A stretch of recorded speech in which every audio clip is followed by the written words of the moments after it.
In the future, what will become more valuable? As people become surrounded by endless information streams and immersive entertainment, attention turns into a scarce resource, something that can be measured and managed. In response to this, Team Entropy introduces the concept of an attention companion, not a tool that simply blocks virtual experiences, but one that transforms distraction into a mechanism for regulating immersion. We designed Recall Anchor, an interactive system that combines a Unity game with a physical silicone controller. It creates a tension between two forms of distraction. The virtual world tries to make the player stay, while the physical controller pulls them back to reality through bodily feedback. In the game, players need to pass through 3 scenes and find the correct door within 5 minutes to unlock the happy ending. Otherwise, they enter the bad ending. The scenes gradually shift from bright and inviting to dark and unsettling. Along the way, NPCs try to persuade the player to stay, saying things like, "Stay here with me," etc. Corresponding to the game world, the physical controller also changes in response to the player's actions. We created an inflatable and deflatable silicone interactive controller, connected to an LED button, a gyroscope, an ultrasonic distance sensor, 2 air pumps, and an Adafruit Feather ESP32V2.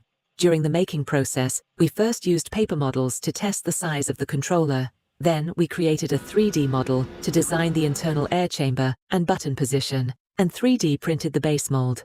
After that, we poured the mixed silicone into the mold, allowing it to cure into a soft controller shell. Finally, the LED button and gyroscope were fixed inside the controller and connected to the external control system by soldered wires and an inserted air tube. In the actual interaction, the player presses the button to move the character forward and shakes the controller left and right to control the direction. Based on the continuous interaction time, the system gradually inflates the silicone controller, making it harder to hold and harder to press.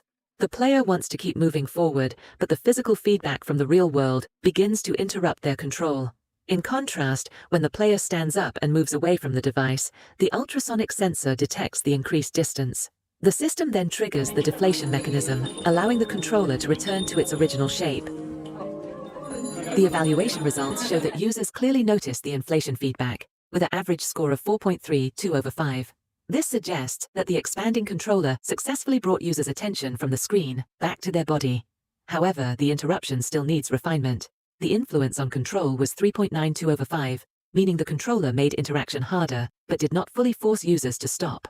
It does not only help players enter a virtual world. When immersion becomes too deep, it uses bodily feedback to bring them back to reality. Remember, reality still needs you.